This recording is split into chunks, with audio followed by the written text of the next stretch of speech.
Good Monday morning. Welcome to the Olson Advantage. I'm Dave Olson, the Olson Properties Team. I'd like to start off by thanking all of those people that came to our last two workshops.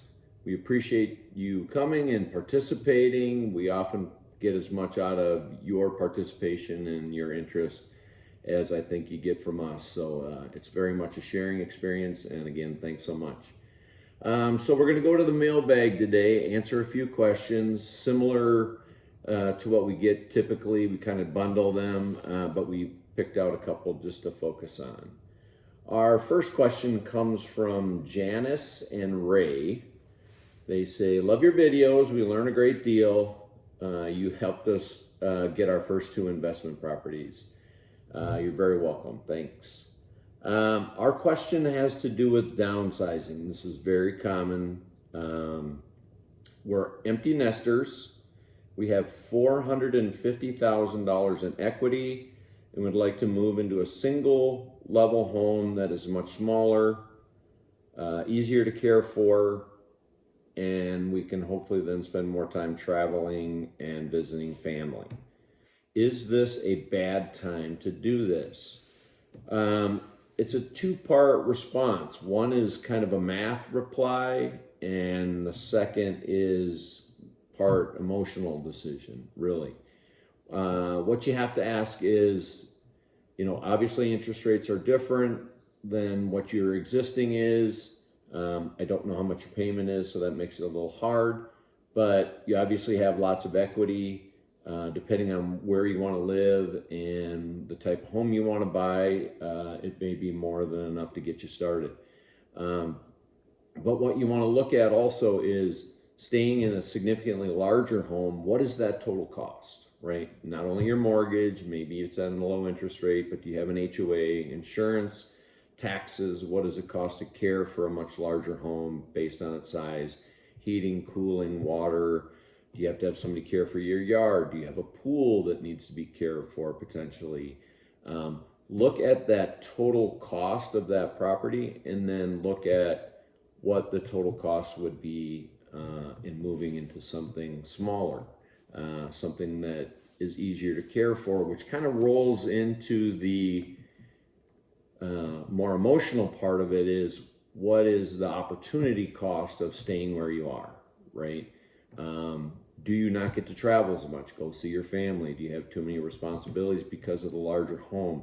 Are there potential CapEx costs that are looming down the road? A roof, air conditioners, pool or pool equipment, things of that nature.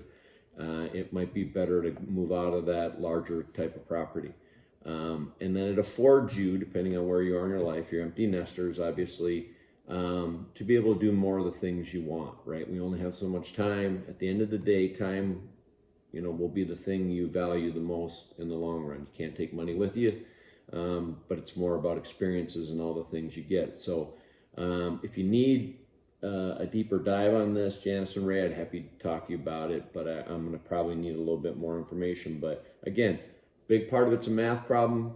Big part of it is an emotional decision on, do I stay there just because it's a low interest rate, or do I maybe make a decision that's going to free up more time, get us the opportunity to do a lot more things that we want. So I would look at it that way. Our second question comes from Manny. My name is Manny, and my wife and I would like to turn our current home into a rental and then buy a larger home for our growing family. We owe only $80,000 on it. What is the best way to get started? Well, the first thing you would have to do would be to talk to a lender. If you do move forward, that new home would be your primary loan, and the second one you're going to have to refinance out of your existing mortgage. But with only 80% down, you have all sorts of flexibility on what you could do there. You might even be able to take a little additional cash out, depending on what that looks like and how big of a home you want to purchase. Obviously, you probably have a good amount of equity, and then not necessarily traditional banks or credit unions, but mortgage folks will the people that are lenders that are really more in tune to second homes, investment properties, and we can help you with that if you need. If you don't know anybody that's in that field, they might be able to use part of that income based on the rent that you might receive as income as well for qualifying for the next property. So it would take getting a lease in place, or at least the promise of a lease in place, or the promise of what that rent factor looks like. We can help you with that. That's pretty quick and easy. But timing wise, also you may want to try to look at starting a lease in February, March, and April. That's a good year to have a renewal. There's more demand. And then the other big decision is, do you want to manage the property yourself, or do you want to have somebody else manage it? You do save some money by doing it yourself, but you also learn a lot. I would tell you, you should probably do it for the first year if you have the capability of doing that, and then maybe at some point turning it over to a property management company. Then you'll have a better understanding of what it is they actually do, why and how they earn their money, and you'll probably gain a greater appreciation for what they do. It's the old saying, if you manage the property, you get 100% of the profit, but you also have 100% of the challenges and the issues. If you let somebody professionally manage it, you get 90% of the profits, maybe even a little more in some cases, and you typically have very few of the problems. So that's a decision that you want to make as well. And if you need any more help with that, feel free to reach out and we can dive into that. All right, our last question. Anson and Lacey. Sorry we missed your last workshop. We usually go, but we missed this last one. We'll come to the next one. That's good. We'd love to have you, These. They're a lot of fun to have. Our grandson got a job in South Scottsdale and is having a hard time finding an inexpensive furnished place to live. He wants to live long-term in Arizona, and he doesn't want to live in the Illinois winters anymore. He's excited about his new job, his new career, and he eventually wants to buy a place in Arizona. What do you recommend? Ironically, we had a very similar situation with a family friend. Certain parts of the valley, as far as furnished homes or apartments, are incredibly expensive. We're kind of coming into that part of the year where seasonal folks come down here, rent all the Airbnbs and the short-term rental properties. But they're typically pretty expensive, or considerably more expensive than a traditional rental. And you don't want to go out and buy a ton of stuff.